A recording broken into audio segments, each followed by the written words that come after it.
We're currently in the Future Paisley exhibition space in the Paisley Piazza shopping centre. The Future Paisley exhibition itself is a bringing together of the past stories of Paisley, the exciting projects that are happening just now throughout the town, and a showcase and ideas gathering session of what we can do for the future of the town centre. So the exhibition itself is broken down into three key spaces. The first space is Paisley's past, and it's looking at, through a series of key themes, a lot of historical stories about Paisley throughout the town, from when it began all the way through to what is happening today. The kind of largest space is present Paisley, and that is using tools of augmented reality to showcase exciting projects throughout the town. We have 15 information islands which tell these stories through a series of architect and designer driven interviews, what is going on in the town today. And in the future space we have a large map of the town showing what could change in the future, and a series of interactive panels where people can leave their ideas behind to help regenerate the town going forward.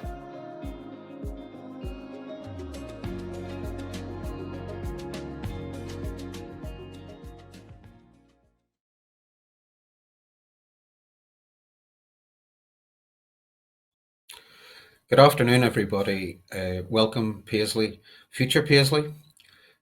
Paisley, as you know, it's our biggest and, dare I say, best town in Scotland. So I really do appreciate you turning up today to participate in the first of three conversations. Today we're going to be looking at present Paisley. What is the state of the town just now? And we're emerging from pandemic. We're moving into climate emergency with all of the challenges, but also the opportunities that presents, and the rebuild from COVID, and what is the new world. So we'll look at the present today. The next two sessions are going to look at the future, and importantly also looking at the past. What has Paisley done in the past in terms of dealing with crisis, emergency, opportunity, because it is a fantastic town, a town with a brand, the Paisley pattern, that's known globally, and a town that I know very well. As a young man leaving Northern Ireland, small town, my first step in Scotland was Paisley, and I have to say it was fantastic. I stepped off at Gilmore Street in 1992. There were more policemen than I've ever seen in my life, and that's saying something because I'm from Belfast. There was a curfew. Robin Hood had killed Beard Marion and Foxbar, and I thought, this is great. I just feel like home.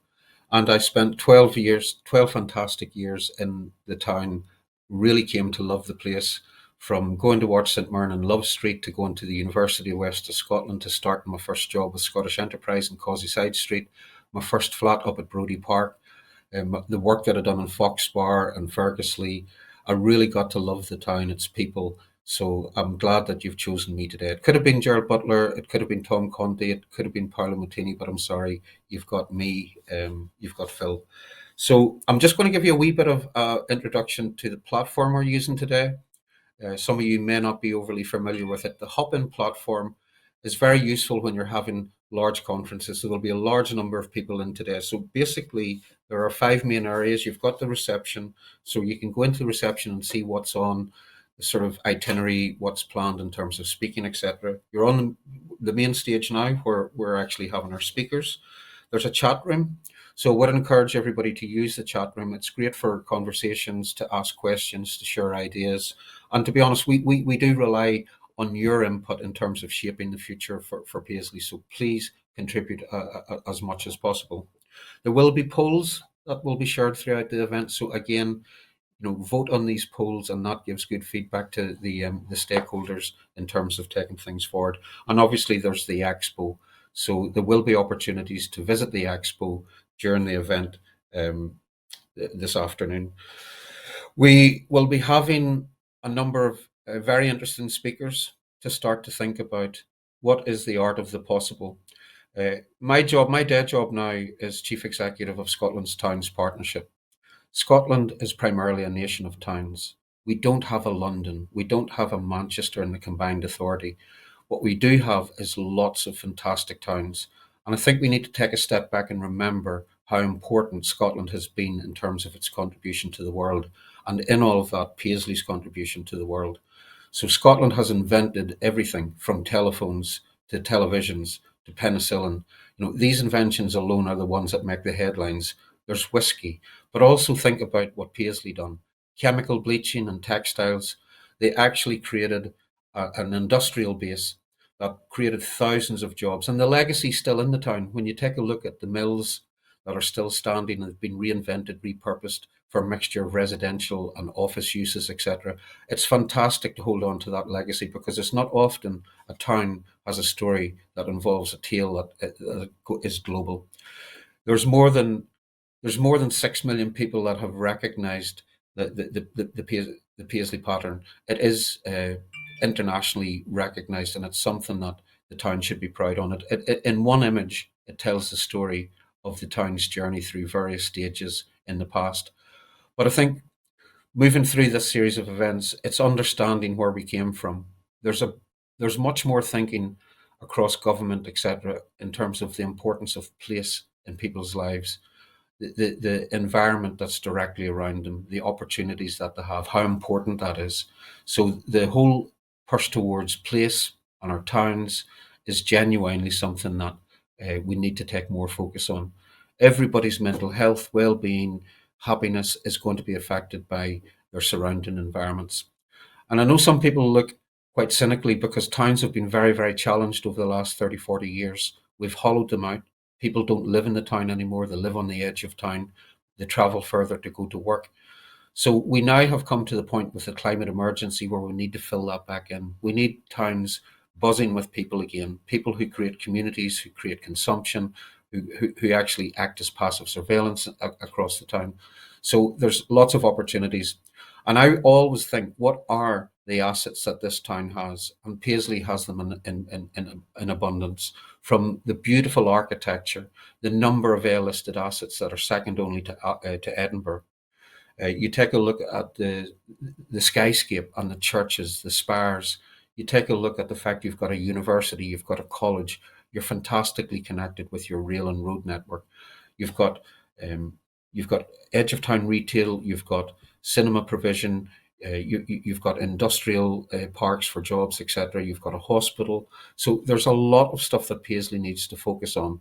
And I'm hoping that once we go through this series of events and listen to what people have to say, and obviously the stakeholders will put forward some of their ideas and proposals, I hope that we come up with a vision that can be delivered to create a future-proofed Paisley that's fit for the residents and businesses for the 21st century, embraces the climate emergency, and starts to look at things like what is worth measuring as success. Is it just about bricks and mortar, rental values, and so on? Or is it stuff that's more aligned to the softer things, happiness, health, well-being, the green economy?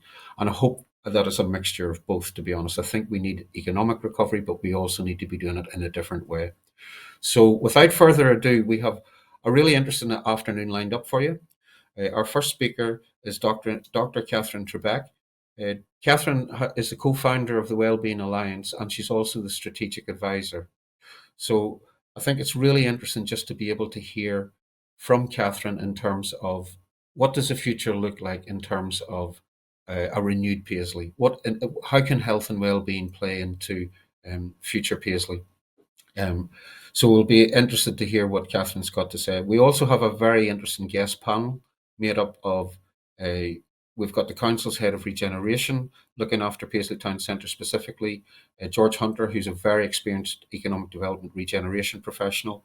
We've got Alan Anthony, who is the Managing Director of 360 Architects and a Paisley buddy himself, very passionate about the town. He's got lots of really good ideas in terms of how to take the town forward. And he's already in and about the new shopping centre owner, how we actually make the high street a better place to be. So his talent, his ambition, his creativity as a Paisley buddy won't be wasted as we take this journey forward. It's great to have his energy.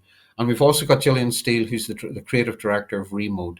Again, we're into a different paradigm. We're into a new world. We're not going back to what the world was pre-COVID.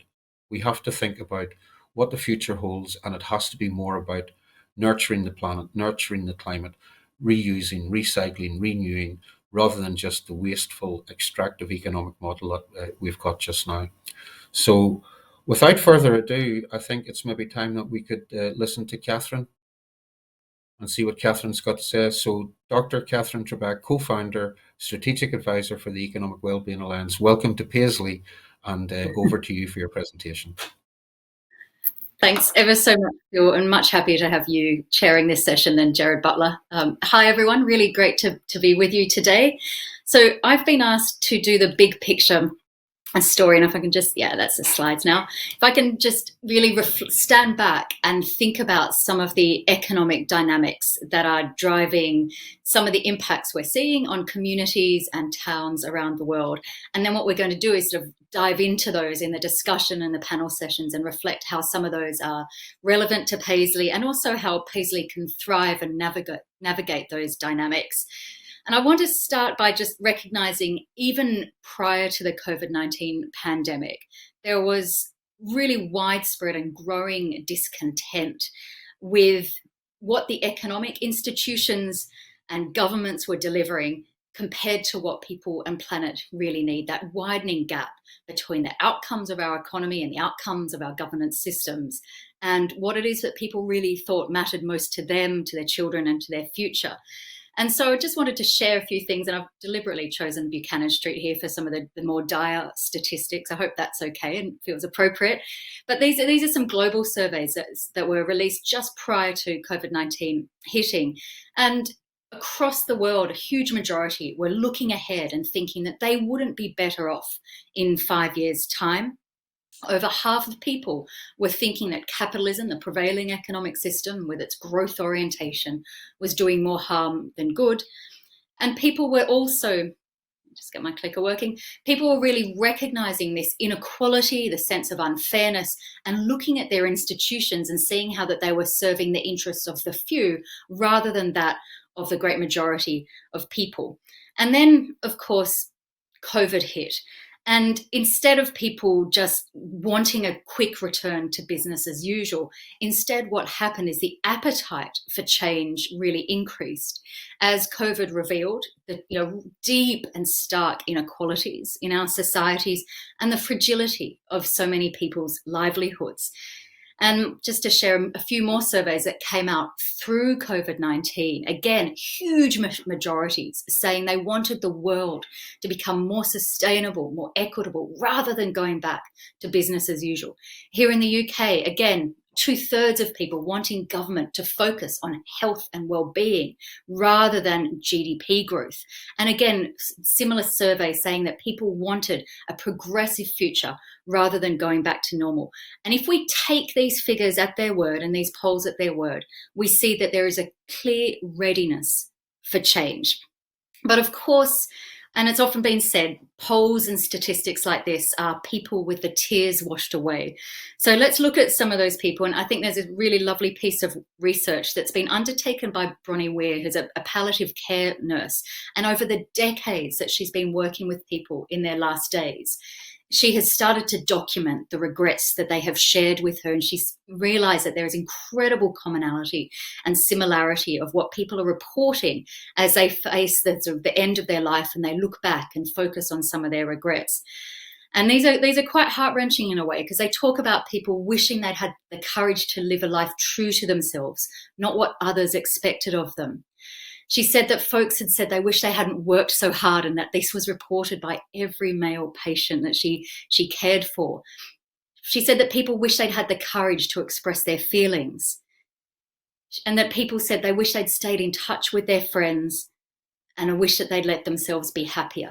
And you look at that picture and you get a sense of people really grasping for authenticity, for work-life balance, for relationships. And so what's going on behind those dynamics, that discontent, that frustration with the outcomes of the current economic system, people hoping for a better future? And I want to look back and think, and this is very much, I guess, a summary picture of what's generated by this misalignment between the outcomes of our economic system and the world we've actually got. And I describe it as the long road option. And essentially what it is the mantra seems to be, get the economy to grow bigger, but almost turn a blind eye, put on the blinkers to the damage that this pursuit does to people and planet. And then step 2 is, as best we can, try to sequester some funds back through that growth, through taxes. And you all know how difficult that can be, all the political machinations, the Paradise Papers that came out last year showing the extent of tax evasion and avoidance that makes that a hard slog.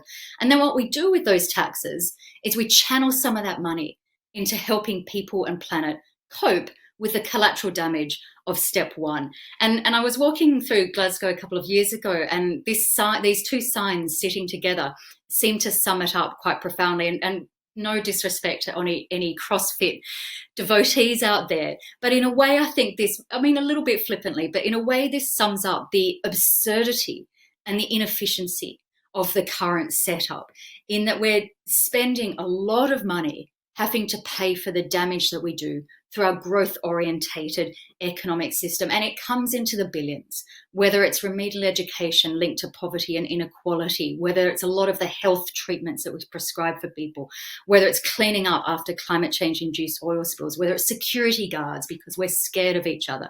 And all of you will be able to think of examples of spending that reflects our failure to create good, healthy quality of lives for people from the beginning. And so I think we need to step back and look at some of the responses to these dynamics. And I want to just share two more with you.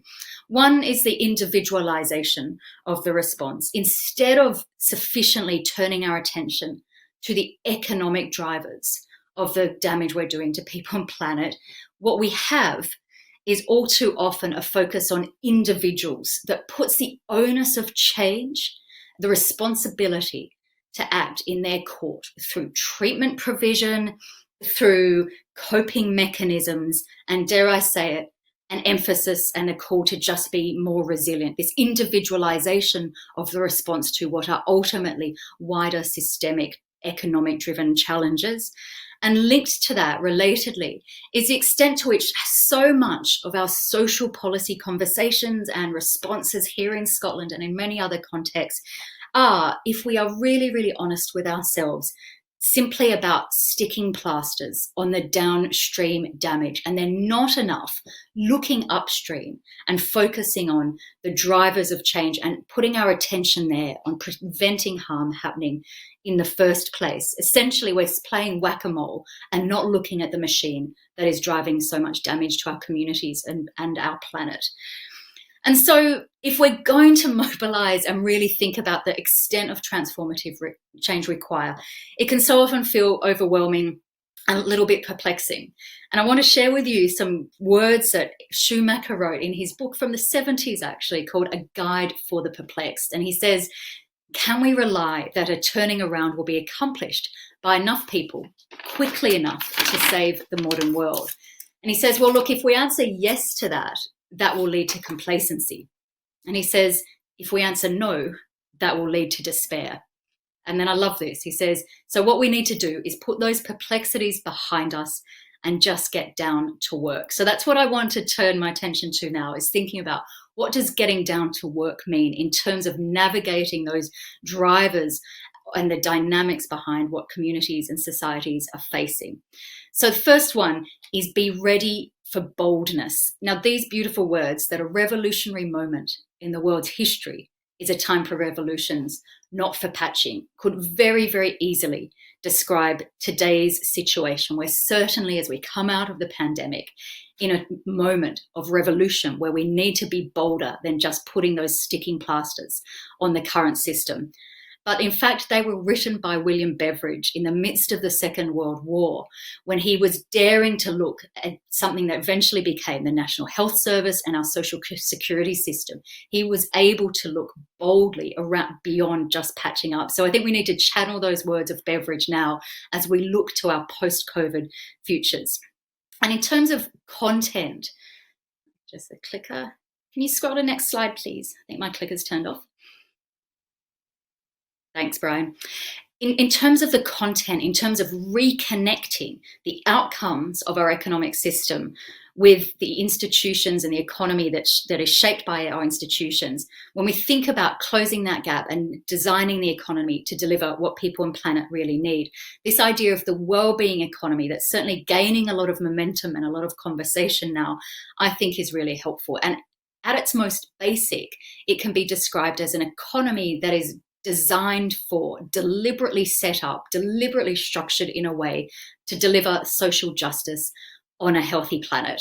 I want to share with you a description of it from Kirsty Flanagan, just nearby you, from the Linwood Community Development Trust. And she said, what does a wellbeing economy mean in a place like Linwood? And she said, when you're able to meet the real needs of our communities. She talked about an example of a single mum who came to them and asked for support for young families that needed space to support each other and take care of each other. She said it's about equality, it's about respect, it's about empowerment, about ownership of those assets and ownership of the decisions that impact that local community.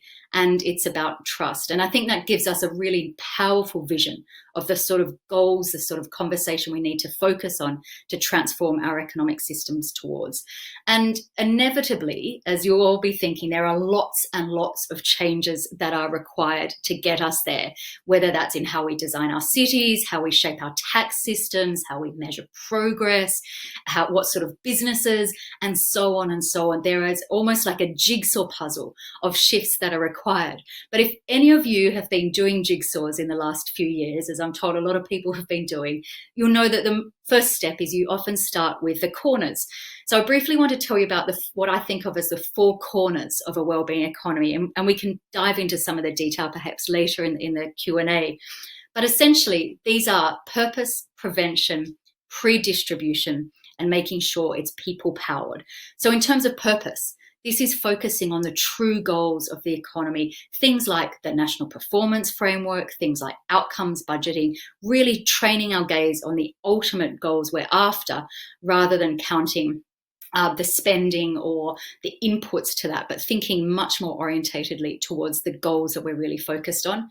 Prevention related to that is about daring to look upstream and not just servicing the harm and putting sticking plasters on the damage. So again, outcomes budgeting, daring to look at the root causes of so many of the challenges. And so often that comes to ownership structures, power structures that drive injustices in our society.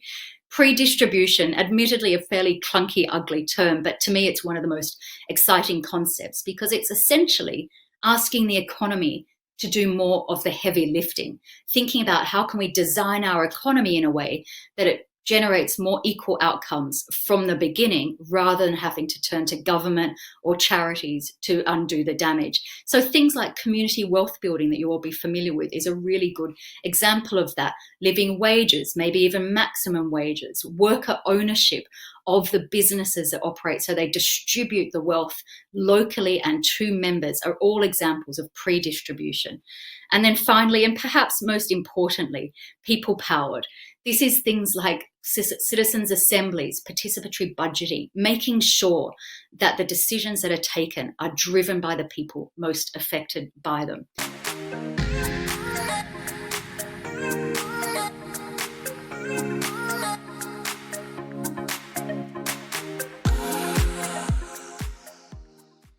Hi guys, sorry for that and thanks very much for bearing with us. We just had some technical problems, but we're back up and running again. I think the technical problems were caused because someone had said, is Paisley not Glasgow? And the Paisley person said, is that a chip on your shoulder? And that is actually a chip from Cardozzi's. So without further ado, we'll hand over to Katherine, who was midway through her presentation. Phil, I was actually thinking maybe it's because I said I preferred you hosting this to Jared Butler. So who knows? But anyway, great to be back and have that all sorted. So folks, I was just talking to you about the 4 P's of this jigsaw puzzle of change that we need: purpose, prevention, pre-distribution, and people-powered. But I'm going to move forward now and think about, I'll just rush through this now. Here we go.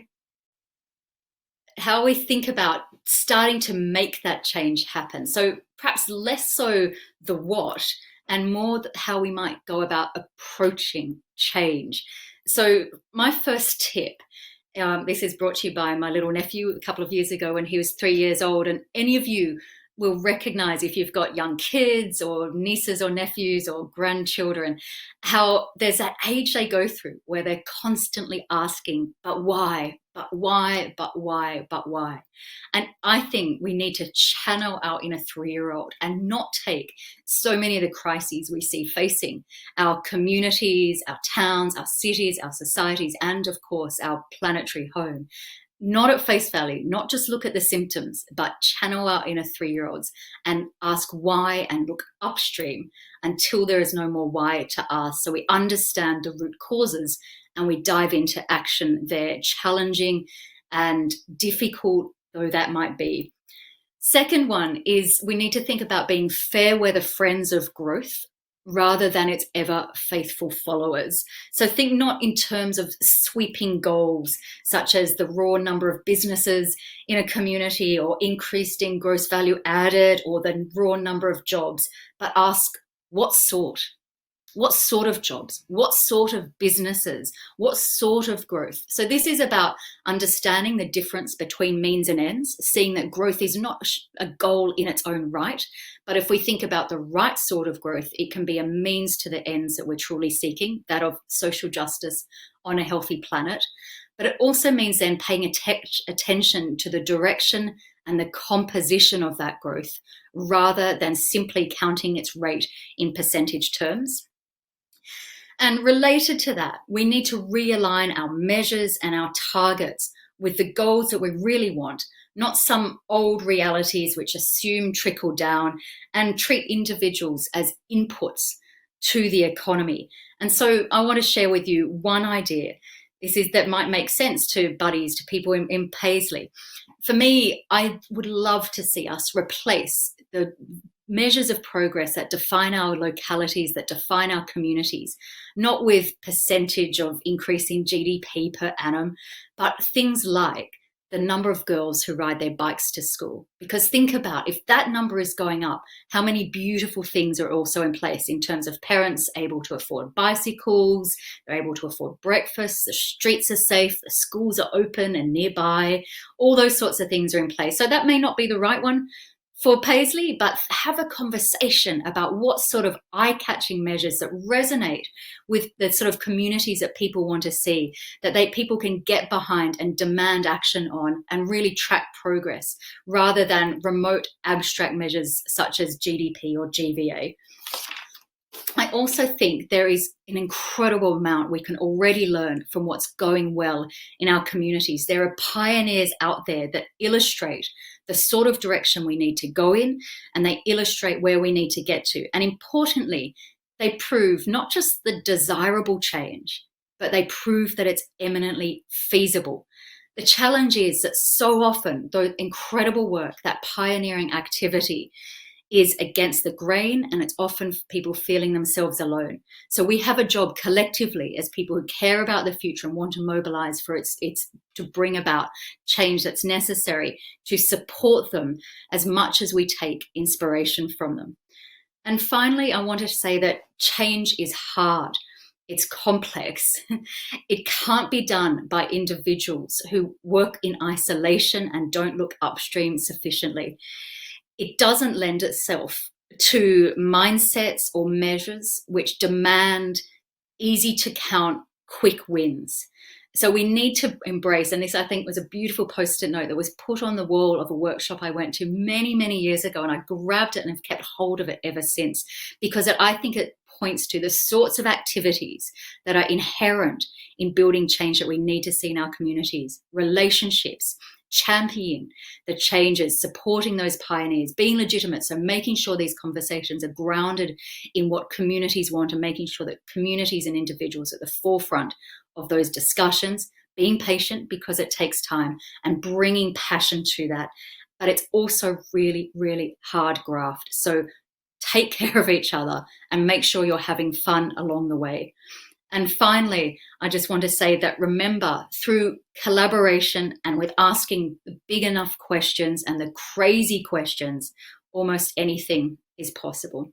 Thanks so much, Phil. That was fantastic, Katherine. Really a really thought-provoking presentation in terms of, I genuinely hope that people actually recognize that what we had pre-COVID wasn't working. And as we move out of the pandemic, that we actually pick up on some of the really good behaviours that actually emerged in terms of that crisis response, and a better understanding of just how some people were really, really challenged through the pandemic, and it shone a light on some of the bigger issues. Fifth richest country in the world, and yet the only growth's in food banks. The system is broken, not just the economic system and wealth distribution and how we consume, but also the political system. And we see that day and daily in terms of our leadership, or purported leaders. They're not in touch with the people on the ground. So I think there's a lot of positivity in that. Sometimes people get overwhelmed and they think, I'm just a small person. What can I do? And I think that's the wrong attitude to take. A couple of good examples, Ardrossan, which people in Paisley are probably familiar with. Ardrossan, a seaside town, was actually one of the wealthier towns in North Ayrshire. And then various bits and pieces fell apart. They lost ICI, the chemicals plant. The ferry to Ireland didn't happen anymore. And bit by bit, there was just this slow death of what was a vibrant town. And you can tell that it did have wealth and prosperity in the past, with the built environment, the lovely mansions that overlook the Irish Sea. So we got together because the one big asset it still had was the ferry to Arran. So Ardrossan to Brodick, the main line, 750,000 passengers a year, but not one of them was benefiting the town. So we got the folk in the town together. And the reason I'm talking about this is just to say that it's possible. So we had an honest conversation that looked at, what is this town? It's almost the exercise that Paisley's doing now. Where have we come from? What is it now? Where do we want to go? And very quickly, it emerged that some of the investments at the harbour front had actually been very successful. Cicchini's restaurant, the harbourside flats, the medical facility. And really what people wanted was to see a much better town centre that was more clearly defined spatially. So knock down some of the old precincts that are no longer needed, build in some green space for all the generations to meet, put a taste of Arran in the high street so that those people who are waiting to go to Arran have a reason to actually stop in Ardrossan and linger a wee bit. Build the big opportunities, which was a new community centre and a new super secondary school in the heart of the town, and create a civic core, move all the other bits and pieces up to the top, which becomes residential. And the key in all of this was there was a vision created. That vision wasn't to be delivered by the big guys coming to town, the circus coming in, throwing up these properties, clearing off, nobody gets an apprenticeship, nobody gets any money. This was to be delivered through community wealth.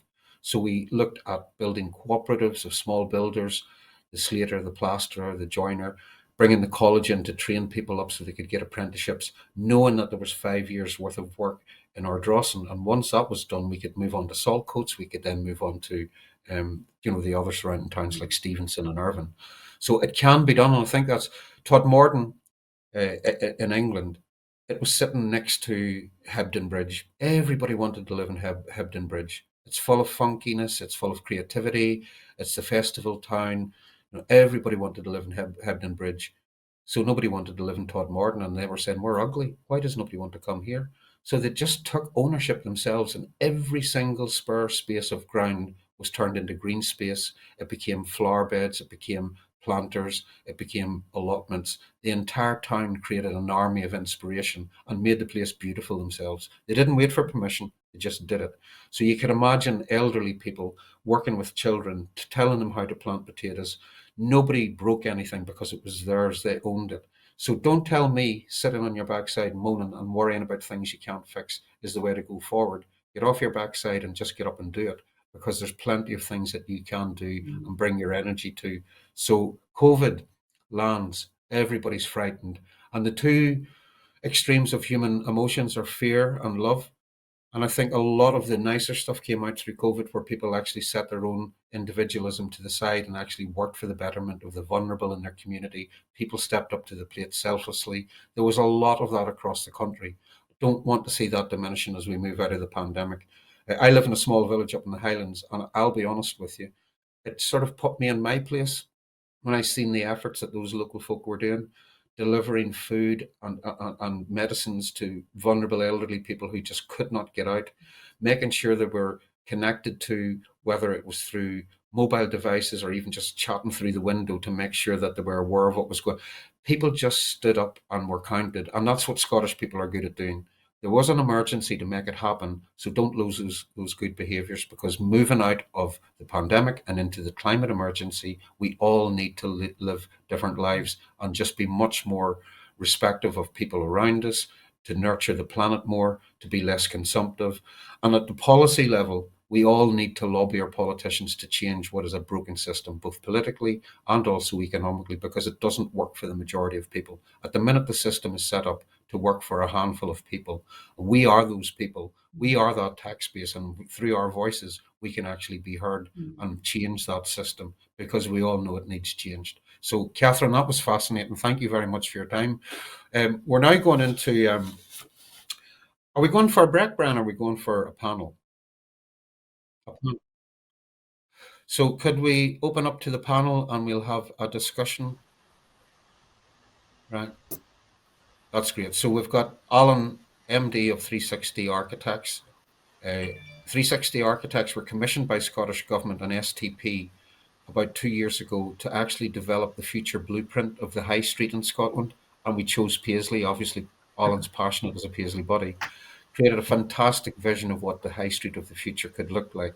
So we're at the start of that journey, and I think these 3 conversations that we have over the next few weeks should really help shape that and focus it, and hopefully a lot of what Alan presented can actually be delivered. Gillian from ReMode, the creative director, again thinking about what I've just said about nurturing the planet, thinking about net zero climate emergency community, and we've got George, who's just recently been appointed to lead on the regeneration of Paisley Town Centre. And I know George has a fantastic depth of experience in this field, whether it's through Riverside Inverclyde Regeneration, just down 20 miles down the road from you, your pals at Greenock Morton Football Club, who are much better in terms of playing football. And also more recently with North Ayrshire in terms of regeneration of their towns and getting involved in the Ayrshire growth deal and tourism and things like that. So it's a fantastic panel to have today. And I would just welcome an opening presentation from each of you. So over to the panelists just to say who you are, give us your ideas, and then we'll open up to a wider discussion.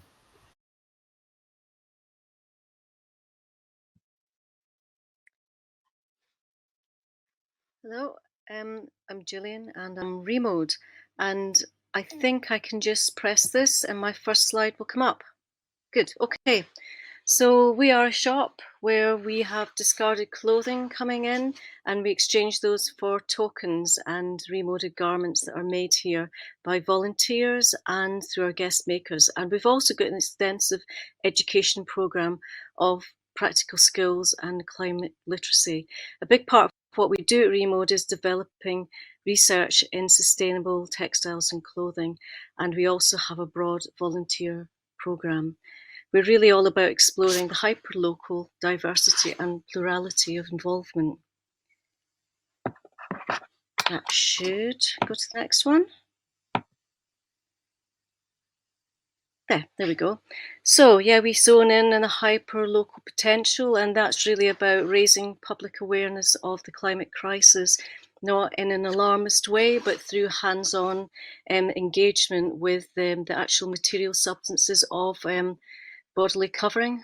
And we also do a demonstration of localized alternatives to big manufacturers and big brands, by demonstrating that this can be done in a much smaller way, and that lots and lots of smaller alternatives are better than having one huge manufacturing brand. And we also want to demonstrate through that we can build strong links between hands that can do and minds that can do. So if you, for example, are able to sew on a button, that simple action might in itself start that seed of thought that, yes, I can actually change the world. And we do think that that's the thin end of the wedge to start to think about how you go about changing things. We're very keen on utilising local spaces, and here are some of our events which have happened in various spaces beside housing and car parks, in our local community gardens, pop-up shops, print workshops, drawing workshops. Yeah, that plurality of involvement and finding solutions is really important, and we're actively connecting with the communities who are really quite familiar with the daily reality of stretched resources and hooking into collective histories of traditions and habits that demonstrate in themselves a very good understanding of the value of material resources in their lives. Because I think sometimes that whole dynamic and demographic around who's involved in tackling climate change tends to be perceived as being for a particular group, brown rice and sandals and so on, and we need to break that. It's really, really important to break that. We're also looking at emerging groups of new settlers who are also an incredibly important part of our society and how that's emerging, because those people are bringing in repair skills and habits and ideas which are commonplace within their own culture and perhaps aren't so much in our culture, and a sharing always does us good. Also, those communities that we're working with are also very familiar with traditions of passing on clothing, and that has been very much ingrained in the past. So that's some of our figures from the year before lockdown. We've also got 29, 19, 21. A lot of discarded textiles. A lot of that is used, diverted towards our programme, so that they're used again, not just to make new clothes, but as materials, resources for our workshops. So we're actually making our participants think about the fact that those material resources, those discards, are a very valuable resource in themselves. That is a complete turning around of your mind, not just upcycling something into something else that's inaccessible and expensive, but seeing the value of the discard in itself.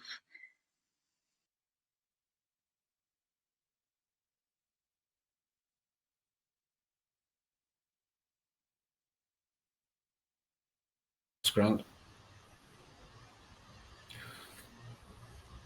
Thanks for that, Gillian. I think your screen has frozen, but we were able to see your last slide and we were able to hear your presentation. So again, it's just reiterating some of the stuff that Katherine had pointed out about climate emergency and the fact that we're very wasteful and we consume too much. The work that you're doing in terms of the glue within communities, looking at pop-ups, looking at creative workshops, bringing in volunteering, that is the glue of ourselves. That's what holds us together as human beings. So it's good work in terms of what's needed moving forward. And I see this across the country. This movement is definitely growing momentum. Places like Kirkcaldy, where Greener Kirkcaldy have now taken over 2 or 3 of the empty retail units on the high street. And they're doing this sort of cycle repair, clothes recycling, mend it, fix it, and using lots of volunteers. And people who probably come from more marginalised parts of our society actually being able to feel as if they're contributing, whether it's through bringing in food to Syrian refugees. I've seen that they've been out actually giving the women something to do in terms of letting them get in to create their pastries, their food, and then get out and sell them in the wider economy. It also introduces them to Scotland and introduces Scotland to these guys who the recent settlers, as Gillian pointed out. Without further ado, I'm going to pass on to our next speaker, Alan, now. And I've mentioned Alan a few times. I think the vision that Alan has for Paisley is fantastic. And even if part of that vision was delivered, the town would be a much better place. So handing over to Alan, and a really, really passionate Paisley buddy with lots of creativity and ideas for the town. Thanks, Phil. So, as Phil said, I'm an architect, and myself and my colleagues, we are focused on a placemaking approach and how that can achieve societal benefit, and more specifically, how do we fix our town centres and make them fit for the communities that surround them. So, we passionately believe that the health of a town centre reflects the health of the community around it and vice versa. And I think that the recent pandemic and the ongoing pandemic has made this really clear, with the rise of town centres at the cost of the cities in many ways. And what's happening in our town centres. I'm also the chair of ReMode, which is Retail Property and Placemaking Community. We know what's happening. Everyone knows what's happening. It's a change of retail behaviour. It's shopping in favour of out of town and online, and these changes have been clearly accelerated by the pandemic. And I don't think that genie's going back in the box. And we're predicting 50% reduction in retail over a period of time. But that's not anything to despair about, as I'll come to. Paisley situation, it competes with the out of town. Silverburn, Phoenix, Braehead, Glasgow city centres, and if that's not enough, we've created 2 retail parks on the edge of town, the most damaging location that we can, and we've allowed M&S to leave the high street after 80 years, which has had an impact, in my mind, on the well-being of some elements of the community, and it's certainly ramping up those car journeys, isn't it? We've been asked to comment on the 20-minute neighbourhood and the cultural projects that are happening in Paisley and how they contribute to that. So these are the 17 points, key features that have to happen within an 800-metre walkable trip. And, none of these actually specifically say cultural regeneration, but that's probably just an error, or that it sits at a higher level, because I believe cultural regeneration, the projects that are happening in Paisley, should have positive effects on these items that I've highlighted. So, well, what about the other items? These can be combated by bringing in the uses that we used to have in our town centre and some new uses as well. We have the opportunity now, as retail has lost its grip, lost its dominance. And Paisley has a plan to do that, and Phil mentioned that we worked this up with the Scottish Government, with STP and with Renfrewshire Council, and it's the Paisley vision for what will Paisley be in 2030, and we're 2 years into that journey since it was launched. And the vision ultimately shows the collective ambition of a community, and our institutions within that community and our investors in that community, so it's more holistic. It's not just about profit, and ultimately seeks to reconnect the whole community to its town centre.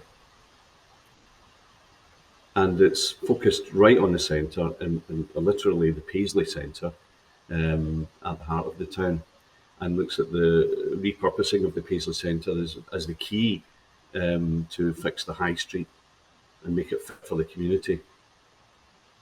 And within that, out with the Paisley centre, is the opportunity to save and repurpose and make relevant some of our more cherished heritage assets in the town. And the opportunity to celebrate what's good in our townscapes and repair what's not, like the M&S frontage, or Littlewoods frontage, as we'll see later. And throughout the vision, it's always about telling the story and putting people in that vision. It's a true vision that you can imagine being in, through storytelling and achievable visions of built structure and place. What's happened out of that so far? We're 2 years down, as I said. The Paisley Centre has been purchased, and the new owner has submitted a planning application to bring a new hotel to the town, 100 plus homes, and consolidated retail and leisure, all in line with the vision, which is looking at repurposing the structure on New Street, Cossyside Street, saving the old co-op fabric as well, and creating new routes through the town. So once we've had this, the old entrance to the cinema, entrance to the failing shopping centre, and now the entrance to a new neighbourhood, a new route, a new walkable route, and fantastic sense of place, all the spaces and the vibrant environments that we craved during the lockdown, and we became aware that was so important to us. And out of the vision also came initial funding for Paisley Community Trust to work up proposals to remove the other blight on the high street, and have proposed a digital skills academy and bringing back cinema onto the high street, where we used to have 6, reducing car journeys, creating opportunity for the community. So, to keep an eye on Paisley, the learnings from this Paisley vision, the document that was published 2 years ago, has been taken forward into a document that gives guidance on the methodology of how to fix a town. It's not perfect, but it's the only one of its kind that exists, and we're now using it in the UK. So we've got many of the answers in the vision. We just need to deliver it, and to quote Katherine, be ready for boldness. Thanks. I like that, Alan. Be ready for boldness. Again, that sort of chimes with what Katherine said. We do need to be much more ambitious about this agenda. After all, these are our places. This is our time. It is only us that can actually impact that. So, um, I really do value the work that you've put in terms of the Paisley vision. So, our final panelist is George Hunter. George has a very, very in-depth knowledge and a lot of experience around regeneration town centres. So without further ado, Paisley's now on your brief, George. Give us some of your thinking around what your next steps are. Thanks, Phil. I was really taken by Katherine's presentation today, and it sort of got me thinking. And I don't have a presentation, and I kind of, I'm used to doing the PowerPoint thing, but I thought I wouldn't do that today. I really wanted just to reflect a bit, I think, initially on what Katherine had said. So, I was really taken with the sort of 4 key points: the sort of purpose, prevention, distribution, the sort of people-powered message. And when I think back to the beginning of the pandemic, and my job at the time was leading on growth deal projects, so big capital regeneration projects. And probably within the space of about a week or two, I kind of felt a little bit redundant. Like some of that stuff that I had been doing before wasn't so important. And the thing that the lasting memory I have of that time was the sort of coming together of, even from within the council that I worked at the time, a sort of coming together of people around a sort of common agenda, which was really to try and sort of help some of the wider community and to help support some of the need that was there at the time. And we had people out taking prescriptions to old people, and trying to tackle some of the issues of social isolation, making sure that some of our children that weren't being fed were being fed, and just that almost coming together of networks. And I think there was something critical in that's really, really important for Paisley going forward, but possibly for everywhere going forward, is that those networks that were built during that time, that we don't lose some of that, and that some of those drivers can help support the push onto what happens next. So certainly for Renfrewshire Council and for Paisley and for the wider communities, prior to the pandemic, we had just produced a new economic development strategy, and I think that still holds largely true. For me, a lot of my thought has been around developing a sort of place shaping agenda, and we've heard elements of that today. But as we move forward with that, I think it's about how we take communities with us and about how we work as a collective. And some of what we are certainly looking to do. So if we take our regeneration and place teams, for example, linking up in a far greater way the work of our regeneration and place teams with our economic development teams. So when we are working in key geographies, that we are looking to not just bring those regeneration activities, but also look at perhaps some of the multi-layered other issues, and aligning with our sort of employability and business growth offer to provide a more holistic approach to some of our communities that we're certainly trying to target there. And some of that work I'm hoping will come through over the next while with our sort of housing regen colleagues. The other thing that I'm really keen to look at is the key messages that we're sending to the world about being open for business. And I think on that perhaps we could do slightly better in terms of just the messaging that's out there. So that's something that I'm very much looking at and building on. I think some of the fantastic work that's been done in and around the previous sort of city of culture stuff, and building on that sort of heritage stuff, I think is really, really important. The other thing for me, and a big thing for me, is about our growth sectors, our key growth sectors. And I think as an area we're all very familiar with, manufacturing and the fantastic and scale of ambition that's at play there through our city deal teams and other teams. It is just absolutely fantastic. But right now I'm trying to do a piece of work to have a look at some of our other wider sectors and what they can contribute. And we're doing a bit of work in and around the sort of tourism in particular, looking to really sort of think about the messaging that we're sending to the world around sort of tourism. And Paisley, I think, is absolutely at the heart of that, as a sort of cultural centre, certainly for Renfrewshire. And again, I think there's more that we could do there. Part of that is about harnessing the power of some of our leaders, so leaders within our communities, but also leaders within our sort of key businesses and sort of anchor institutions. And I think there's more that we could do there to position some of these people as ambassadors for the region and to sell some of that sort of key messaging.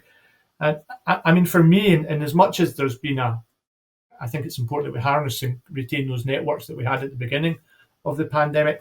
I mean, the paradigm has completely shifted away, I think, from where we were to perhaps our new focus on regions. We're all spending more time in our hometowns. We're all working from home, perhaps more. So some of us are. And what does that mean for the future? And that economic development model that people like Phil and I have worked in probably all of our lives, perhaps that's changing too, as we, that focus on employment land, on attracting investment. You build the next business park, you fill it, you move on. You build the next industrial park, you fill it, you move on. Perhaps a focus on how we encourage our existing company base to grow, and really taken by some of the thoughts in and around community wealth building. And we've got some great stuff going on that. But that economic development model, I would suggest, is changing, and that perhaps we need to change with it, particularly in and around the way that we're consuming stuff as a society. So, lots of thoughts, really fantastic presentation from Katherine, and really enjoyed the points from Phil as well, and the rest of the panelists. So hopefully some of that adds to the conversation. Thank you. Thanks, George. It's always good to get a sort of public sector perspective, but there's a lot in there in terms of place-based approach and breaking down silos and more collaboration, sort of system change in terms of what is it we're trying to achieve. Maybe less is more instead of just growth. Growth's always been the dominant narrative, and to be honest, it just bypasses towns. So I think that needs to be interrogated more. I'm conscious of time, everybody, so if you don't mind, we're going to take a short break for 10 minutes, and we're going to reconvene at 10 past 3, at which point we will have a discussion panel followed by some question and answers from the audience. So go off and have your cup of tea, stretch your legs, and please join us again at 3:10, and we will have a better chance to actually open up some of these issues with the panel. See you in 10 minutes. Thanks all.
Welcome back, everybody, to the Future Paisley. This series of conversations, looking at where we've come from, where we are just now, more importantly, where we're going to be heading to in the future. So thanks for participating today. You've heard 4 fascinating presentations from Katherine, who basically give a global oversight of what needs to be done in terms of system change. And then we heard from 3 local presenters in terms of their take on Paisley. So if you don't mind, we're going to have a panel discussion now to try and tease out some of these issues. So if we could welcome the panel back. Welcome, Katherine, Gillian, Alan, George. I'm just going to kick off, and I'm going to follow on from Katherine's presentation because I find that fascinating. It's basically just speaking the truth. Whether people are willing enough to embrace that, we have to force them to. But the point about measures and the young female being able to actually ride a bicycle to school. In terms of Paisley, can I just throw this out to the panel? In terms of Paisley, what would you guys, as Paisley buddies or working in the heart of the town with a better knowledge of the town, see as a way of measuring success as we move forward? Just over to Gillian, first of all.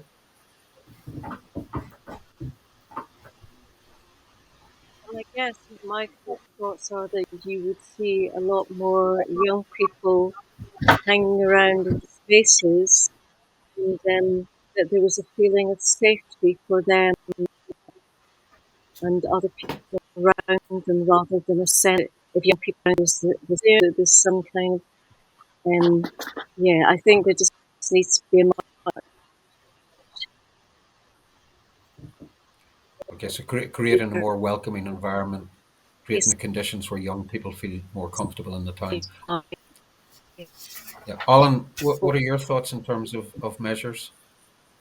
I think that it's that idea of connecting the whole community to a town centre as it used to be. And at the moment, Paisley, if you look at a deprivation, has all the red bits close to the centre of non-affluence, if you like, and then all the affluent blue bits around it. And they all just shoot off and go to Braehead or Silverburn. And if we can connect those affluent areas into the centre as well and make the town centre not just for low car ownership groups of the young and the very old, but have a true mix of the community there, it will create opportunity. And it's also clearly environmentally, it has a benefit as well from not having all those car journeys. So that would be success, I think, to me, is seeing the whole community there. Yeah, I know people in the audience today and the panelists won't be aware, but in the background, we've spent the last 18 months working on a new town centre action plan to look at what's happening with COVID, to look at what's happening with climate, and to reduce car dependency, to make sure that we fix that donut effect. And you've just described it. We hollowed out our town centres and it was less attractive. So the property values fell in terms of residents. The people who were able to move in there had less disposable income. And then all of a sudden we took our eye off it and they become edgy and people were afraid to go into the town. After 6 o'clock, it certainly does shut down during the week. Maybe it comes a bit busier at the weekend because more people are in socialising. But when I was a resident, that we had taken our eye off the town and a lot of groups felt excluded or didn't feel safe. But that's an easy solution. If that is the problem, we can work towards fixing that in terms of, repopulating, passive surveillance, thinking about uplighting, thinking about creating different reasons for people to be in the town that just makes it all easier. So, that in terms of incrementalism and not being able to just think we'll have to fix everything all at once, but taking it step by step, there's a series of things that we can do there in terms of radical incrementalism that would make the town centre more welcoming and open. George, what are your thoughts in terms of success? What means success in terms of your perspective? Yeah, I mean, there's a few things I would add to that. I mean, I certainly think more town centre living, which I think in turn creates more economic activity and vibrancy in the town centre. I think also, trying to push and get more independence into the town, into some of into the units there. I think that's really, really important. And with that, you get a kind of blend of sort of niche activity that I think can really stimulate things. There's something as well for me in and around the whole active travel agenda. and getting more people using active travel around the town centre. Building on that sort of dedicated things like cycling infrastructure, cycle hubs, and fundamentally a really important thing for me is bringing forward some of these key heritage buildings, some of these legacy buildings. I mean, we talked about, I think it was yourself that said it, Phil, that we're maybe second to Edinburgh in terms of listed buildings, but some of those buildings are needing a bit of TLC and retaining them for the future and bringing them to some sort of economic use is for me really important. To just retain that sort of heritage and legacy, but bring it into the sort of modern day in some way with some considered uses. So those are some of the things that are in my head, certainly. Not just about Paisley, but a lot of towns across Scotland. But absolutely, all of those things ring true for Paisley. No, that's really helpful, George. I did say to folk that I spent my formative years in Paisley, but prior to that, obviously I was from Ireland, and I do a lot of work with the Irish governments, both north and south. And I suppose one of the things that they didn't have as an issue was the clone town approach, whereby developers told us what we wanted. They didn't ask us, they just give us it. So every single town looks the same. Every shopping centre looks the same. It's the same covenant. It's the same offer. It's dull. I could be in Falkirk Shopping Centre, Stirling Shopping Centre. I could be in the High Street Mall. If somebody spun me around, I wouldn't know what town I was in. There's no niche independent. It's very, very same as. Whereas in Ireland, you still have the butcher, the baker, the candlestick maker, and pubs aplenty. They didn't allow the big developers and the nationals to come in and change that footprint. So there's a different dynamic, and I think trying to get back to that dynamic, there's probably an opportunity, because this agenda came to the fore when the great financial crash, when the big institutional investors realized retail was on its way out, realized that this was a weakening position and they would have to find other places to put their money. So there was a correction in the property values, and a lot of independents were able to creep back in because the rental values had fallen. And Scotland, sometimes we ignore, there are plenty of success stories. So just down the coast, you take a look at Gourock. Gourock is one of the most highly concentrated independent niche retail towns in the UK. It's in the top 5 every single year. Likewise, Kilmacombe, which is on your doorstep. These are towns that do not have large multiples, etc. They're made up of niche, high quality, independent, quirky charities, things that are different, but they're relevant to that local population. So I do agree that should be a measure of success moving forward. How do we become unique? How do we play on the USP of the place? In Paisley, it's a history of making and manufacturing and textiles and creation. Could we get some of that back into the town in a fashion that allowed groups of people to work together to make it much more interesting for those coming into the town, alongside other investments, that have been discussed in terms of the master plan and the vision. But it's given people different reasons for coming into the town, perhaps using active travel more to actually spend time, relax, feel more welcome, as Gillian pointed out, in terms of the different demographics. Sometimes we shoo the teenagers away when we actually should be embracing them and giving them something to do. So that's a good starting point. I'm going to go on to a more, probably a trickier question, and it's really to benefit me and potentially the council. And I'm going to bring Katherine in as well, because Katherine will have an oversight, not just in Scotland, but more widely. What are the barriers? What are the barriers that you see being the ones that local government or central government could actually assist you with? Katherine, maybe you kick off with that one.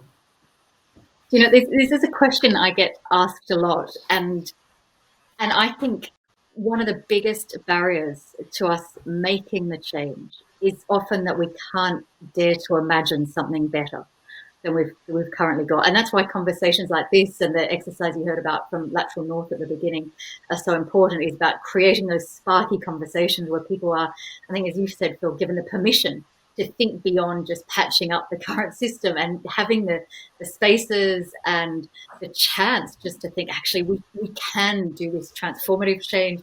And use this phrase, radical incrementalism, is something I really love. But I think often almost our, if I can use a really geeky term, I'm really sorry about this on a Friday afternoon, but our narrow cognitive bandwidth basically our limited imaginations stops us really hoping for more than just tweaking, marginally improving, put a nice bit of fuzziness on the current system.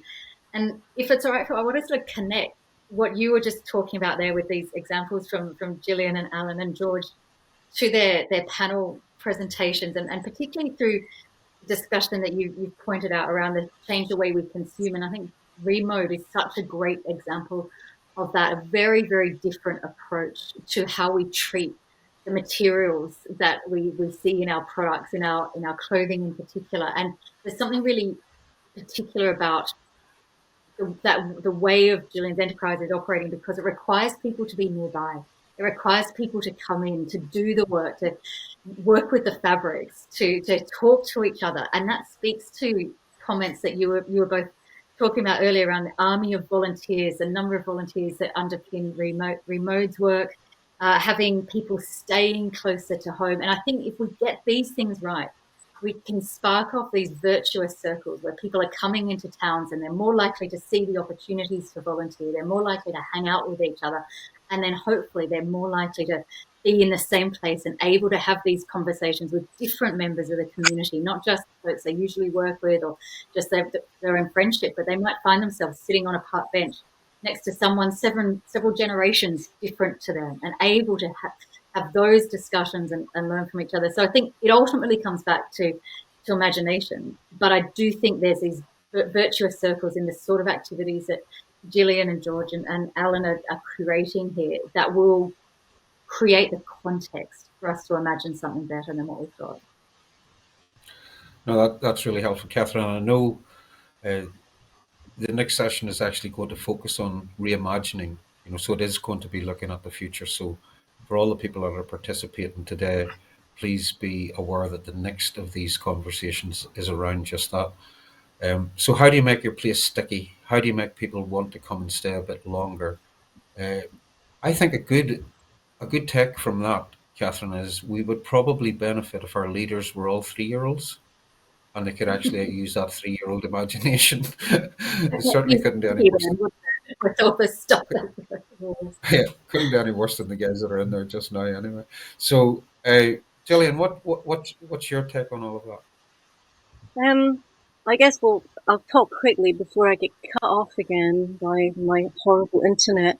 I feel that there's all this. There have been studies done, and they've charted a drop in imaginative potential in people linked to our education system and the extreme kind of narrow way in which we tend to be educated. Even in Scotland, I think it's a lot worse than England.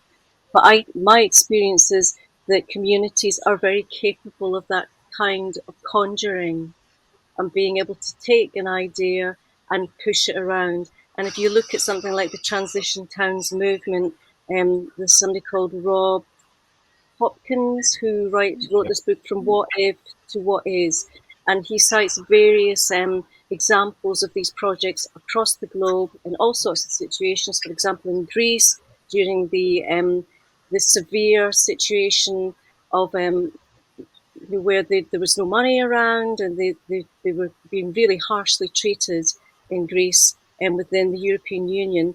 And local people just opened up pharmacies, and doctors got together and kind of made things possible. Said, well, we can do this. And I think there's lots of that conjuring perfectly possible and viable within these communities. However, there are lots of blocks. Yes, you're right, Katherine, there's a narrow cognitive field of people think if I've only got this much room to move in, then that's the only amount of room that they will move in.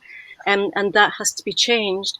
But part of that is that pluralism that I was trying to talk about before, that we need to have more a pluralism of models. And we can't have that pluralism of models if we don't have a high street that people can walk down and feel that there's a certain amount of ownership there. And that ownership is very much firmly in the hands of people who have the money to own the buildings and allow them deliberately and willfully to become derelict and decrepit. And they're absent, therefore there is no way in which that dereliction impacts on them, but it does on every person who walks down that street every day. It impacts on them because they might, as somebody who wants to conjure something, feel, I can't get access to that space because when we can't even find the landlord, and when we do, it costs too much because the landlord wants you to be part of actually mending the space that they've trashed. Or it impacts on you because you just see it. I mean, that's huge. So I think we shouldn't underestimate the conjuring power and the imaginative breadth of communities, and communities who have been incredibly overwhelmed with the Thatcher years and austerity and so on. There's an immense amount of imagination around, but we do have to, when I say we, I mean, who is we? All of us as thinkers and makers and doers and policymakers have to be involved in creating situations where people can impact on this and create that width of imaginative possibility. I just think it's so hemmed in just now. People think if you're in crisis, then you have to knuckle down and just survive. But in fact, what we saw in crisis was an immense amount of people going out, using their grow spaces, doing exactly that thing. If I'm not going to wait for permission, I'll maybe say to somebody, is this okay, but I'm going to do it. And I mean, that's been incredible because these things have now been demonstrated through lockdown. People have done them, and we've got those examples to look at and see they're very tangible. You can't now say, well, that wouldn't work, which is tends to be the usual comeback. Anyway, No, that was a rant. It was great. That's very inspiring, Gillian. Very inspiring. There's a lot in there. And very honest Phil, as well in terms of people are always talking about it's people. At the end of the day, it's people and it's the stories and it's how we Yes. glue that together. That's the key thing. So in terms of barriers, I've been able to pick up there. There is a move in Scotland towards more community empowerment. There are some funds behind all of that. There is an ambition that the psychological damage or a bad landlord can actually create to an entire community is no longer acceptable. So let's get communities empowered, whether it's through land reform or community or compulsory sales order, never mind compulsory purchase orders. Let's actually give groups the actual ability and the resource to go ahead and do it. And I've seen it all across the country where you get groups of people together with a plan who can take on an asset and turn it into a viable, entertaining, engaging, multifaceted type thing. It actually acts as a honeypot and people will flock to that. And it just gives people a sense of purpose. So there has to be a bigger say for grassroots, for people, for conjuring up that imagination. And the government's job in all of that is to try and remove some of the systemic barriers. And I think some of that's going to come through in the town centre action plan in terms of a more aggressive approach to bad landlords and to encourage. In summary, the town centre action plan 2 basically rewards good behaviour and punishes bad actors. That's what we're trying to do. We're trying to actually turn it on its head and say no more, enough's enough. Alan, barriers, what can either central or local government do in your mind that would actually help this agenda? All right, to allow the community to access property on the high street, is that the question? I think it needs authority intervention. If we look at towns like Stockton, where the council bought both shopping centres in the town and are managing the reinvention of the town without relying on the private sector leading it, they're leading it. So it's about leadership, and that's happening in Stockton. In Western Bartonshire, they're looking at buying the Artisan Centre in the centre of Dumbarton and using that to push the retail out where it counts. There's not much retail left in that shopping centre at all, but it's also about bringing a medical centre and bringing in the residential. So that's about leadership. So how do you break down those barriers? You actually put your head above the parapet, make some bold decisions. And, it really frustrates me that we've spent quite a bit of my time in life working on the vision for Paisley, but we don't have a plan to deliver it. That's the why and that's the what. And all of that covers, social enterprise, how we create space for social enterprise for ReMode. And it delivers a physical manifestation of everything that Katherine's talked about as well. But we don't have a plan to deliver it. And it's maybe been derailed by the pandemic But there is no excuse. We need to get on and do it. And if you haven't read it, please read it, because it does cover quite a lot of what we're trying to achieve here. Okay, so leadership ambition, and to be fair, I mean, it's very easy. It's probably too easy just to criticise local government and all of this, but the context for local government over the last 10, 15 years has been extremely challenging. They have seen nothing but austerity and cuts, and a lot of their expertise and specialism has been lost. So I think we have to work with our local government colleagues with that understanding that no one sector on its own is going to be able to survive post-COVID. We all have to collaborate more. So we need to find the willing, patient commercial capital. We need to find public sector leadership and give them that confidence that as an electorate we will support them, and also then bring in the community who to a certain extent have been sort of left on the edge. One of the more interesting things we've done with the Town Centre Action Plan review was to listen to the less heard voices. So we purposefully created safe spaces to talk to women, to talk to young people, to talk to migrant communities, to talk to marginalised minority groups, etc. And their take on the whole thing was very, very different to ours. And I think sometimes the decisions are always sort of pale, male, stale. That's still a lot of the what happens in terms of corporate boardrooms and investment. But listening to those voices was fascinating to actually see what the ambition and the potential within those groups to actually lend a hand to reimagining the places and bringing them in and making it more colourful and more useful. So I think that's something that it was the former Cabinet Secretary, Aileen Campbell, but it's still been picked up by your own MSP, Tom Arthur. He's passionate about making sure those less heard voices have somewhere, a seat at the table moving forward. But that's interesting in terms of leadership ambition. I think now what's also important, Alan, for the first time in a generation, both the UK and Scottish governments are actually putting significant, substantial funding on a multi-annual basis. So some of those bigger things can actually be considered now. So the resource, for the first time ever, to be fair, has actually been made available both from UK government in terms of UK Levelling Up Fund, the Community Ownership Fund, and through Scottish government in terms of the Place-Based Investment Fund.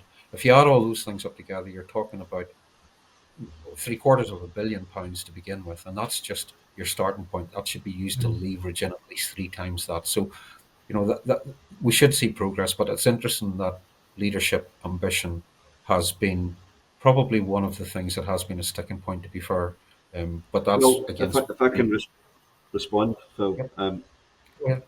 I think that there hasn't been the right parameters for that, but now we have a vision, and now we have this funding coming from the UK government potentially and the Scottish government, and there is the opportunity now, or post-COVID, hopefully soon. The situation is right. We've got the vision. We know what we want now. We've got a change in how society thinks, and that's what I'm asking. It's not a criticism of anyone. It will be a criticism if we don't take it forward now, but it's not at the moment. No. Yeah. I mean, I think it's important to. I was just going to bring you in, George, because I need your thinking as well. You're in the sector. Right. What can? Yeah. I mean, you're in local government, so I'll let you answer, Alan, first. But then your question that I'm giving you is, what can central government do to help you? Yeah, I mean, there's a couple of points I'd want to make. I mean, one is it's important to remember. I mean, certainly the council have got a massive investment in cultural regeneration events, active travel, green space, play parks, town centre living. You know, we're directly responding to the 20-minute neighbourhood challenges, and we're starting to see significant investment. I mean, I think there's the best part of about £100 million that sits behind all of that. And I think we need to be really bold in terms of our measures of success for the sort of next steps ahead. I mean, the other point that I would make is, I mean, I've worked in regeneration and economic development for the best part of 30 years, and I've never been anywhere that has so much going on, either within it or around it. I mean, the scale of investment, whether it's the advanced manufacturing district, the medical manufacturing, the NMIS, national manufacturing stuff, the scale of that investment. I mean, I was in a meeting a few days back where we were chatting about the new bridge that's going to be coming on the river just on the outskirts of Renfrewshire, connecting into West Dunbartonshire. The massive scale of investment. I mean, when I think of regeneration projects that I've looked at probably jealously over the years in places like Dundee and the waterfront there, or, you know, with the Helix and all that was achieved there, I mean, Paisley has to be well placed, and Renfrewshire has to be well placed to build on that massive scale of investment. I mean, within our even just our place-based investment fund, I mean, we're aligning £2.5 million to, in behind the Paisley vision as well. So there's a massive lot of investments going on there. I think there's a lot for us to think about and a lot to get right. But let's not just forget the scale of investment that is going on within, Renfrewshire and Paisley in general. And let's just hope it's the right type of investment, George. And it's not all just growth. It's the right type of growth, and that the people are being dragged along with it in terms of their participation and to see the benefits from that, and making sure Well, that I think we're thinking about the plan. So, I mean, certainly what we're doing within economy and development, I mean, we've aligned some of our services to do just that. I mean, one of the things that we're looking at just now is about the availability of property, and actually bringing our estates team, economic development team, regeneration in place all together, provides a sort of opportunity to look at how we manage our strategic assets going forward, and how we react and bring forward activity like, for example, community asset transfers, or work with some of our local businesses to make sure that we've got, the right opportunity to align some of our property portfolio and assets to really drive that local economic development. So, I'd certainly like to think that we've got the right ingredients there. I do think that, we need to continue to work within our communities to deliver those place plans in as holistic and as far-reaching a way as we can, and work with our communities to determine how these things are brought forward is going to be fundamental, as it always is. Okay, no, that's useful. I'm conscious of time, and I know that the audience will want to be able to come in and do some Q&A as well. So I'll give you one final question each. I think this came from Catherine's original talk. Pioneers.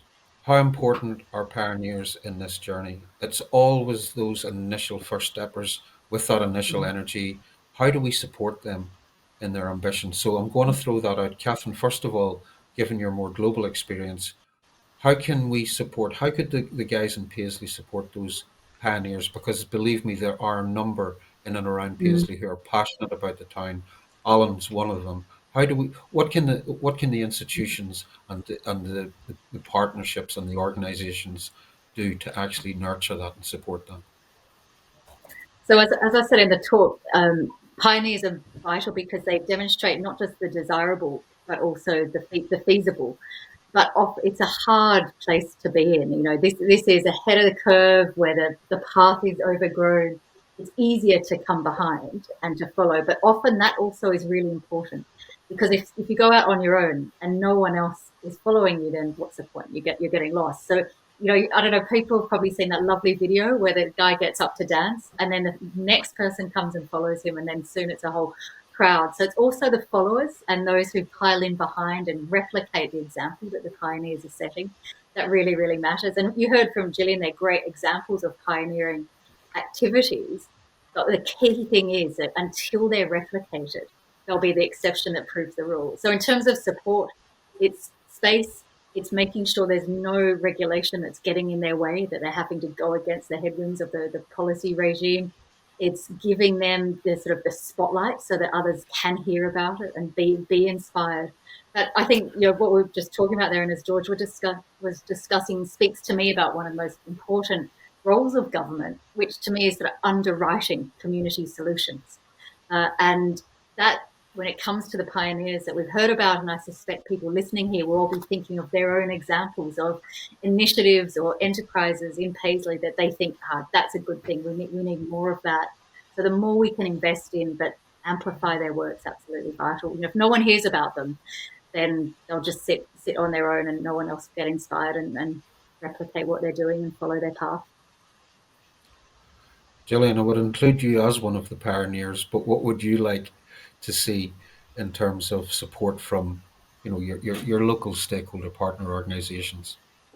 I guess, what Katherine said is right, you have to provide the support and everything, but I think you have to be able to see them in the first place. Is our field of vision a little bit narrow? Where are we expecting to find pioneers? Is it particularly within the sphere of business? Are we looking for thinkers and other kinds of pioneer thinkers, pioneer creatives, not just in businesses? Because I think those things are all very much, it's back to the growth model. If you kind of focus on economic growth, then everything else dies away and you've got a pretty appalling society and a pretty appalling Paisley. So I think it's being able to see them in unexpected places and just being open to the possibility that that might come out of somewhere left of field. A group of 12-year-olds might have a really fantastic idea and a real drive. And I think you'd be amazed when you start to listen and create the possibility of what you're talking about is possible rather than this is not possible because there are too many problems. That's great. Alan, your thoughts? Beyond individual pioneers such as Gillian, in terms of our town, I think our town can be a pioneer. I think it could be an exemplar. And I suspect that at the core of that is the opportunity to be an exemplar on how a town engages with its community. Because other than Dumfries, I can't really think of one that's really taken it to the next level. And that's everything that meets what the aspirations of the Scottish Government and what they've published. We have an opportunity here to do that. And in doing that and having a plan to do that, I know that will attract all the funding you've got in your back pocket there, Phil. I don't have real funding, though, George. You need to remember that. All of my funding is just... You got Irish notes. I can show you my funding. It's basically toilet paper that looks like £50 notes. It's napkins. A tantalize people. It's like bringing the horse to water, but then they can't drink because it is literally just a tissue. Anyway, it's a very valid point, though, and I think that the council have to be given a lot of credit because the brave journey in terms of the City of Culture bid was it lit a spark. Paisley had gone quiet for a while, and all of a sudden it became the noisiest place in Scotland. Everybody wanted to get behind the City of Culture bid. And to be honest, you would have won if it had been fair, but it was given to Coventry because of politics. But you were the much stronger bid. And I think it's just that the wee bit of air was taken out, a bit of wind taken out of the sails, and it's taken that wee bit of time just to recover. But the sheer ambition and the recognition of what Paisley was for so many people. There were 30,000 people involved in that conversation. I mean, that's almost half the population of the town. And to get people off their backsides away from Coronation Street, that was phenomenal. And all the events and activities, so it showed you what the possibility was. So I do think there's a really good base that was established during that time to pick up again and keep those conversations going. George, what's your thinking? Yeah, some fantastic work I think has went on since... Sorry, can you hear me? Yeah. Yeah. Oh, yeah. Sorry. I thought I was down there. Yeah, I think some fantastic work has went on since that time. I mean, certainly over the last 5 years, we've been doing and developing, fantastic stuff around the whole business startup agenda, which I think is, plays quite well into that sort of pioneer discussion that we had a minute ago. We've invested significantly in the town centre, opening the Incube shop in 2016. We've had a focus on creative businesses, which linked to the aspirations around City of Culture, certainly building on that. Incube has saw increased numbers, creative businesses coming forward for support, across the years since. The Incube shop offers small businesses the chance to trade and to learn about merchandising and those types of skills, and also acts as a bit of a sort of retail academy, providing training and work experience for local unemployed folk. And equally, I mean, some of the work in and around the sort of startup enterprise hubs that the teams have been doing in and around, work with the third sector partners, the charity Launch It, for example, partners the council and, Paisley and George Street. And we've also got centres starting to develop out in Johnston and Renfrew, working with active communities, targeting, I think, two of the most underrepresented groups for startups across Renfrewshire, young people with a focus in Paisley and also women. So, within some of our wider hubs, and I know we're here talking about Paisley, but in Johnston, we're focused on health and well-being, and really doing some fantastic stuff. And, our economic development teams and wider partners have just been doing some great stuff in and around, that whole agenda. So, it's important just to remember just some of the good things that are happening out there. Phil, thanks. No, it's great. See, to be honest, listening to all of the speakers, I think for the audience to hear that could be nothing other than encouragement. There just seems to be a scale of things happening in Paisley that sometimes just the comms or people are too busy with their day-to-day lives. But when you mention the airport investments, when you look at what's happening with the university, the college, the community work, the startup work, and I know this personally. I mean, I worked as before Business Gateway and Small Business Gateway and these things, we had the biggest startup program in Scotland. First business was phenomenal. We were starting 800 businesses every year, and that led to the Hillington Innovation Centre and Alba. But Paisley has always been a hotbed of invention, of creativity, of startup. So I think it's just nurturing that and making sure we can move forward with all of that. Guys, I'm really conscious of time. We need to take some questions from the audience.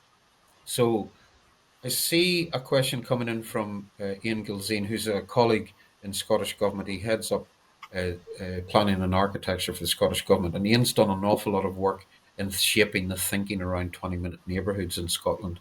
He's visited Paris and he's visited Melbourne to see what that means and how we can put a kilt on it and make it Scottish. Mm-hmm. So the question in there is fascinating. And I've seen this happening in my own village, whereby land is absolutely essential in terms of how things are curated and how communities actually feel as if they've got a point. So in my village, the community have bought out most of the land, they own it all, and they lease it out to occupiers. And that's Ian's point. Is there a model in Paisley where the community, whether it's through levelling up community ownership, whether it's through the Scottish Land Fund, could actually acquire some of the ownership and then lease that to occupiers, so they have the long-term control and say to make sure that the behaviours of the people occupying are actually what needs to happen for that community rather than being dictated to. I just welcome your thoughts on that. That's turning the model upside down. It can help with the 20-minute neighbourhood hub concept. It removes the element of sheer profit. It gives people a bit of breathing space to think and imagine. Is that something that we should be considering more, given the push with community empowerment, the Scottish Land Reform, the Scottish Land Fund? Is that something that would work potentially in pockets in Paisley or some of the surrounding districts? Welcome. Gillian, you're the local. You tell me what you think. Oh, I'm not quite sure what I think about that. I guess my mind was still kind of looking back on the whole notion of year of culture and not being given year of culture and this kind of thing of, this would have been a big boon. And what I was thinking was that we got the best of both worlds, really, because we got all this development and so much has happened creatively in Paisley that I feel that hasn't been a huge loss. But yeah, I don't know how connected that is to what you said. Well, no, it's a perfect answer. If you think back to the previous competition, Dundee lost out to Hull, but look what happened to Dundee. You'd think Dundee were actually the winners of the City of Culture. They just ploughed on, and they went ahead with the waterfront regeneration, the V&A, the railway station, the hotels. Everything happened. They just said, we don't care. We don't care. This journey is more important than the gong. It's the journey that counts. It's the conversations and the ambition and the aspiration. So yes, I do agree with that, because Paisley, because I'm so passionate about the town, I loved it. I really loved all the work that was done around the City of Culture bid. None of that was wasted. That's just a foundation to build on. So Alan, your thoughts, again as a local. I think I'd like to see a measure of I'm just focused on the town centre, so forgive me for that, but I'd like to see a measure of where a community or a community trust is a landlord, sitting alongside the new guys who bought the Paisley Centre as a landlord for that element, community trust there as well, and just have that diversity of approach, I think would be helpful. I agree, a blend, so working collaboratively, the multi-sectoral approach, the pluralism that Gillian had mentioned. George, you have to cede some power in this, by the way.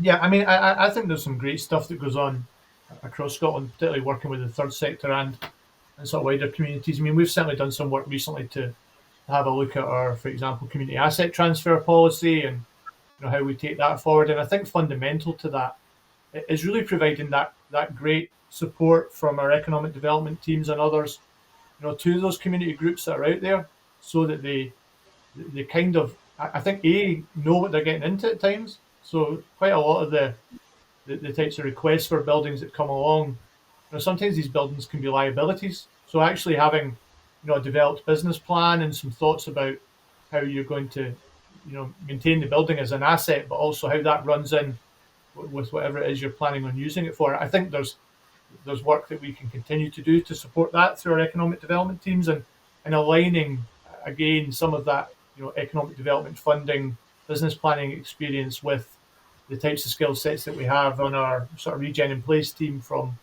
regen experts down to even estates officers. So I think there's more we could do about that. I mean, the principle of it, nobody would argue that's the wrong thing to do, but I think the support mechanisms that are around it need to be absolutely first class, and so that we're helping people to to succeed, and not to necessarily take on something that a few years down the line they can't afford to maintain.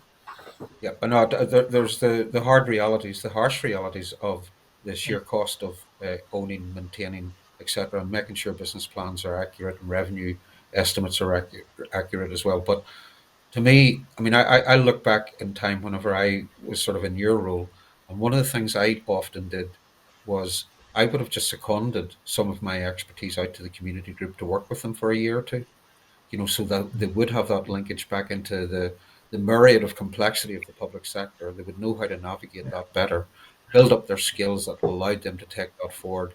But I mean, that was a big risk for me, because I was using a sort of senior member of staff for a long period of time. But was I?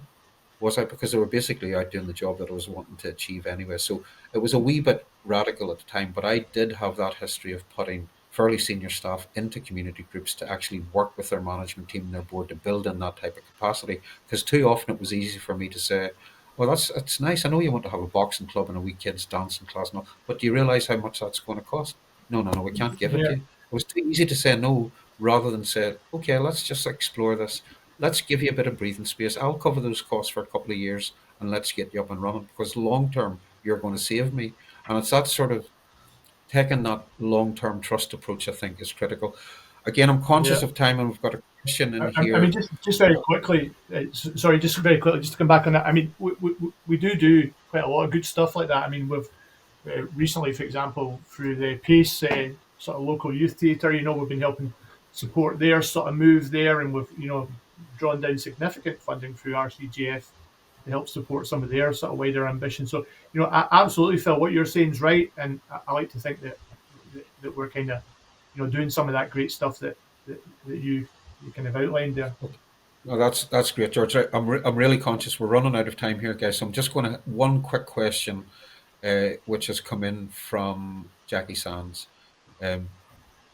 This is really, I think, just if everybody give me a very short, sharp answer. So Jackie's saying a lot of our community organisations struggle when it comes to these big projects. Sometimes it is that, it's just what we've been talking about. Could you give me an answer in terms of solutions? What Jackie's saying, why don't we have a local skills bank? Why can't we have that expertise centrally where all of the guys can pull on it? But I would like to throw that over to Katherine, then Gillian, then Alan, and then George, and then I'll sum up.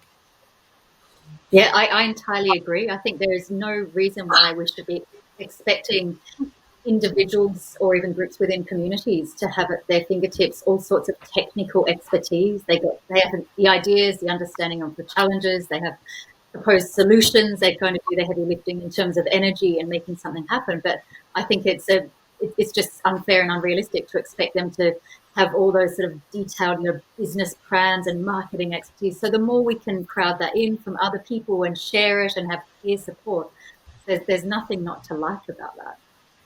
Gillian. Yeah, I think, of course, we have to have all the stuff in the training and so on in place. But I think there's one thing that fails some of these projects at the beginning is schisms within communities, small communities, villages, where they can just be awful places in terms of people using their energy against one another rather than putting it together to focus on. For example, the community bio example you were talking about, let's focus on getting this space first. then let's workshop through what we might use the space for. And I think there isn't a structure around which communities can understand how they could get involved in those things. And what would give them a huge amount of agency to become involved in them. Yeah. This is similar. Alan and then George, just very briefly, because we're going to have to wrap up. Okay, so local skills bank, great idea. My area expertise, I would say it's easy to kill ideas, and I would like the public, private, and community to get together if it's the right idea and crawl over broken glass if that's what it takes to get it done. Because it's not easy. I like that. And Skills Bank, you have got lots of skills and knowledge that groups could have if you had a spur hour here and there to tap into your vast architectural experience, etc. George?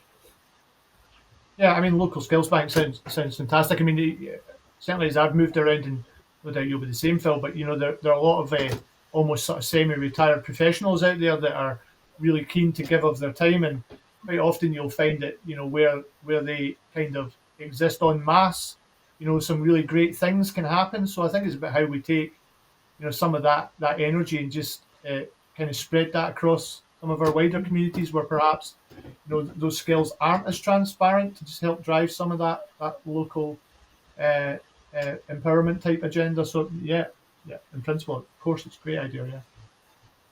Okay, listen, I'm just going to pause for a wee second to thank you guys individually for coming along today and sharing what has been fantastic. It's really been inspiring listening to all of you. Katherine, a really big thanks, because you've got my mind racing in terms of the art of the possible, in terms of imagining what should be and what we need to do in terms of the new economy.